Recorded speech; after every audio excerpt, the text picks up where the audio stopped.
Vanessa Lorenzetti e oggi andiamo a vedere un meraviglioso piatto di pasta gluten free con la patata dal cuore veneto. Andiamo a preparare insieme degli spaghetti di patata in panna vegetale e funghi. Andiamo a vedere insieme gli ingredienti. Ci servirà panna di avena o panna di soia, zafferano, sale marino integrale, pepe, aglio fresco, funghi, olio extravergine di oliva, origano o erbe aromatiche secche, acqua, funghi champignon o a piacere quello che preferite e ovviamente la protagonista della ricetta, la patata dal cuore veneto. Insieme a questi ingredienti ci servirà anche una spiralatrice, potete assolutamente acquistarla in qualsiasi negozio di casalinghi. Andiamo a vedere insieme il procedimento. Possiamo procedere pelando le patate.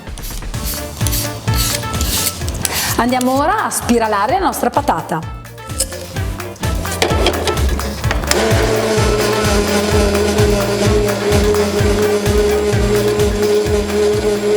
Andiamo ora a tagliare i nostri spaghetti. Come vedete, dopo averli spiralati sono veramente lunghissimi e quindi poi per agevolare il nostro pasto andiamo a tagliarli.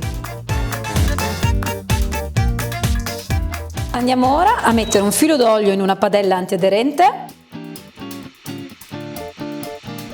Andiamo a posizionare i nostri spaghetti.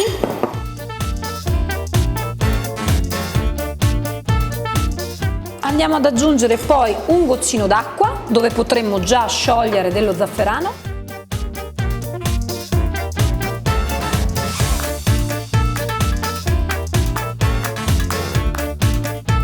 E andremo ad aggiungere qualche cucchiaio di panna vegetale.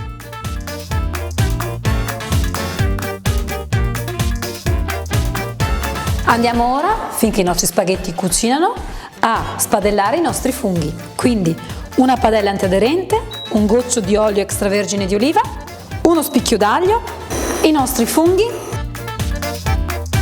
Andiamo a salare,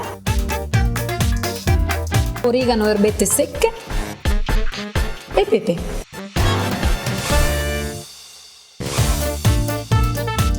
10 minuti e il gioco è fatto. Ecco qui i nostri spaghetti di patata con panna vegetale allo zafferano e funghi, dove abbiamo utilizzato la nostra patata dal cuore veneto, che con la sua pasta semisoda ben si presta a questo tipo di ricetta. Buon appetito!